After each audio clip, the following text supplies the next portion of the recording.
All right, thank you everyone for staying late in the day. Hopefully this will be the most informative talk you come to of all of Blackhat, all right?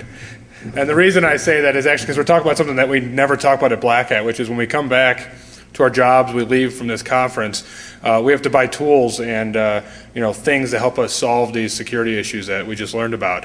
And inevitably that means we have to talk to our bosses, executives, et cetera, and try to justify these costs. And so that's what this topic is about, is how to communicate with executive management and talk about security.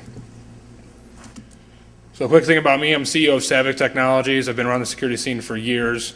I wrote Nmap for Windows, Snort for Windows, DSNF for Windows, a bunch of other tools.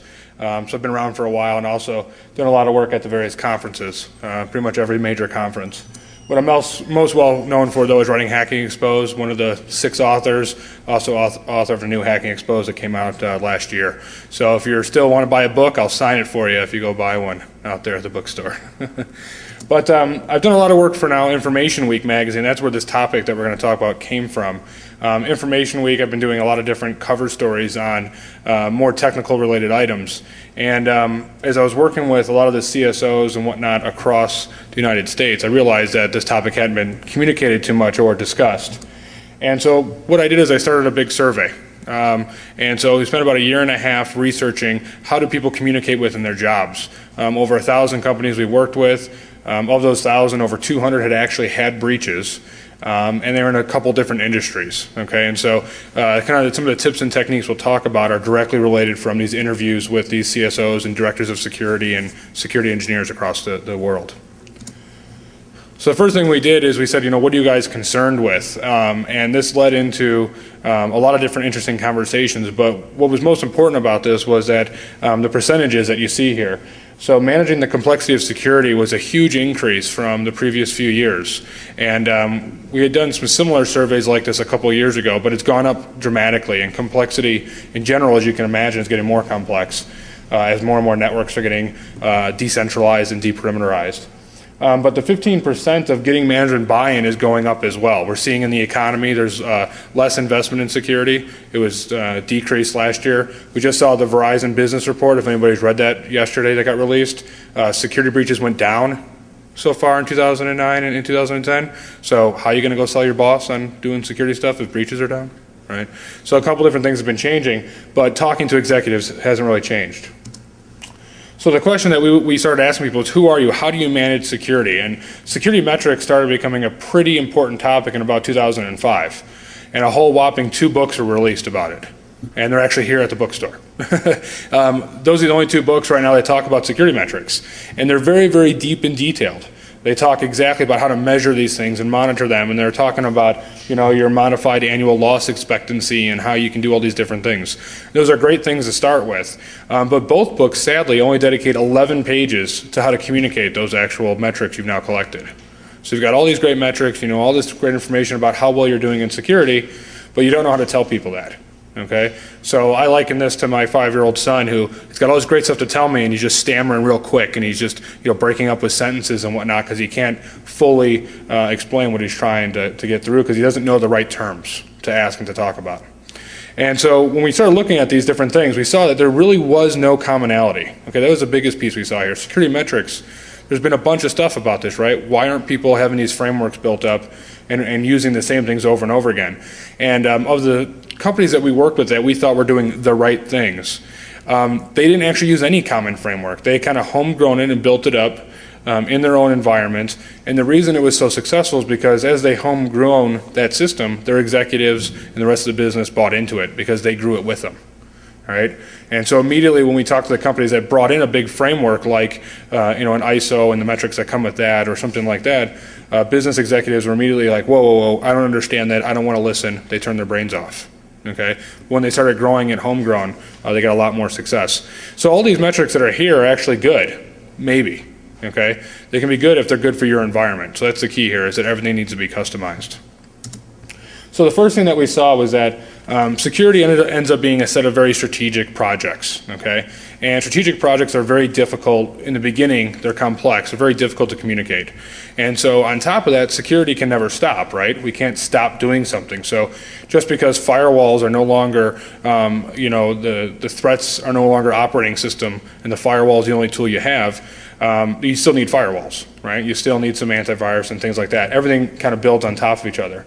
And yet all the security metrics that people work with are point-in-time metrics. They're not focused on longer-term strategies. And so 2005 book, the first one on IT security metrics, written by a gentleman, he talked about the balanced scorecard method. What this balanced scorecard is, and it's a great tool, and that's why I'm bringing it up, but nobody used it in our survey. Not a single company used the balanced scorecard method. What this method was developed by Harvard to do business strategy. So forget about security, just how do you do big long-term business strategies? You know, kind of like BP, how are they going to clean up the oil spill? That's a pretty long-term strategy issue. And so they use a balanced scorecard for that type of approach. And so what they did is they adapted the balanced scorecard for security. Okay, and it found it very, very effective because the core tenet of the balanced scorecard method is whatever you're measuring and doing has to link to a business objective, plain and simple. That business objective, if you're a bank, could be to open 4 new branches. It could be gross sales 20% a year. Whatever the business is trying to do, everything from a project perspective has to match to those objectives. If they don't, you shouldn't be doing the project. And so as they started looking at and mapping these technologies to the business objectives, they found out that it was much easier to communicate with executives because now the execs figured out why you're doing it. So if you can link vulnerability management and things like that to some of their business objectives, they don't turn their brains off. Okay, they keep listening because they understand the value much more quickly. The other focus of the balanced scorecard, though, are very defined metrics. Okay, so the rest of those security metric books that I mentioned, they have all the metrics you could ever want. The balanced scorecard helps you figure out which ones are best. And it helps provide accuracy to your claims while not getting you too deep into precision. And we'll talk about the difference between accuracy and precision in a second. But the biggest piece that I wanted to state here is that although no company we talked to was doing the balanced scorecard method, there was a couple that we found through research and things like that. As they were actually doing it, the first thing they told us was it doesn't always work. Okay, so it's not a one-stop framework that's going to make everything easy for you. Okay, so you got to realize that for everything you're trying to do in security, this will not always work. All right, sometimes it will, sometimes it won't. So what do we see? Well, the first things that we heard back from everybody was that basically nobody believes me. Okay, all your assumptions about your value to the company are wrong, is what we found from a security perspective. As an engineer, you already have an uphill battle. Okay. The business is focused on different things. They look at you as an outsider immediately because you weren't in the business. You're an IT guy, so you're a geek, right? And there's all these different stereotypes you have to fight against just to get into the door to explain the project that you have. And it may be the highest risk issue you guys could get broken into tomorrow and everything's stolen, and you still have these uphill battles to deal with. So the first thing we saw when we actually looked at the PowerPoints, we went deep into this. We said, let me see the PowerPoints you're using to justify your projects. Let me see the actual people you're talking to. Is it board of directors? Is it committees? Who is it? First thing we saw is way too many variables. Geeks love variables, and they will go get industry data like crazy and show 18 different intersection points of why this is important because they have to prove this case. It's very difficult to prove this case of a complex project. So we saw that those who were successful, though, removed all the variables. Okay, they made things a lot simpler, and I'll give you an example in a second. But they also focused on reducing precision. Okay, you can see here 0.6, 0.55, 0.61. They don't care. Okay, it's close enough. Okay, accuracy is what matters, not precision. So in this case, we talk about precision, whether it's your internal metrics you're monitoring, whether it's industry statistics.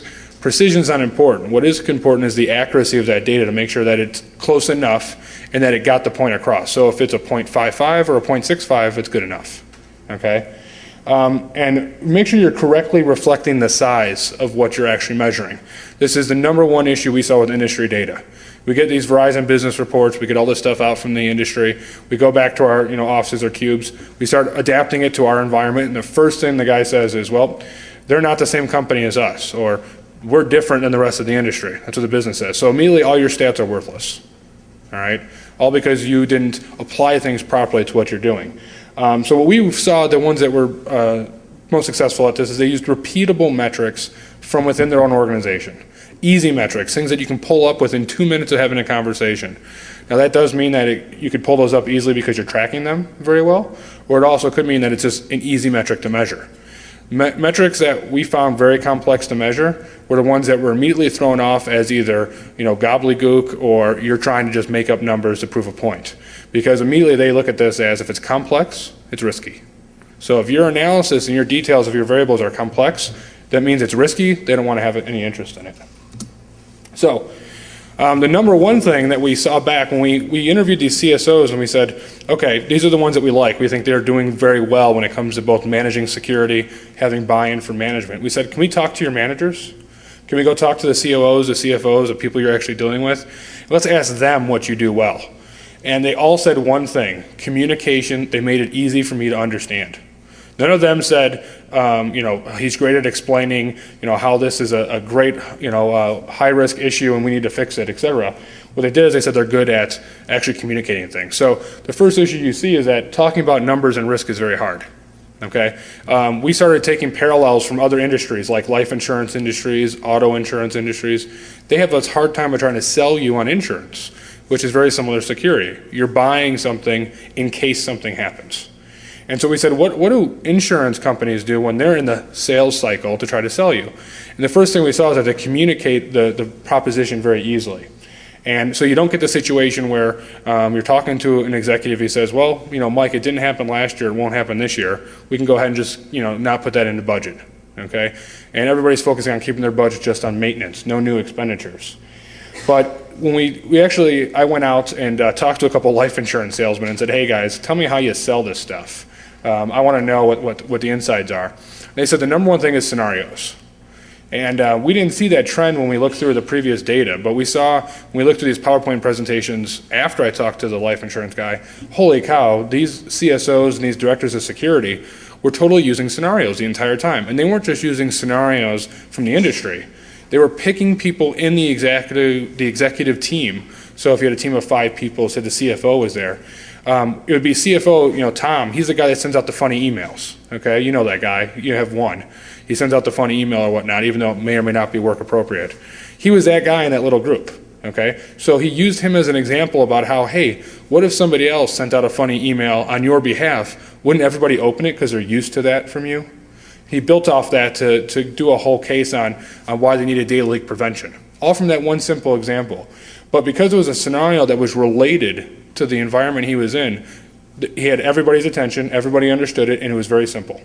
Okay? And life insurance is the same thing. When they're talking to you about, oh, you're going to die in 5 years or whatnot, is your kid's going to be safe? They're using scenarios that are directly linked to your life. And yet we saw presentations where they would say, in the university sector, Cornell College has this type of risk exposure. And this is a different university, and the CSO is using a different university's risk profile to explain why they should invest in his project. Totally not linked to the business at all, okay? Now, you're also not a salesperson though, but you end up having to sell security to a degree, which is a problem, because most engineers don't like to be salespeople. And also you haven't been educated on how to communicate. No security courses or class talk about communication at all, no matter what university you're in. They don't explain how to make complex things simple. So you have all these different pieces here. And so what I want to wrap up with and actually go to questions, because I found that as I've talked with people, mostly everybody has questions rather than just listening to me. A couple key things came out of this data, and we're going to be releasing a 40-page report on this with really detailed data in about 2 months from Information Week. So you can go ahead and look for that. This is kind of like a precursor to it. So the first question you have to ask yourself is, how do you use industry data? If it is in anything that you show an executive or anybody that makes a decision, you're doing it wrong, plain and simple. Okay? Industry data is the number one mechanism we found that people throw out your case of why it's actually important.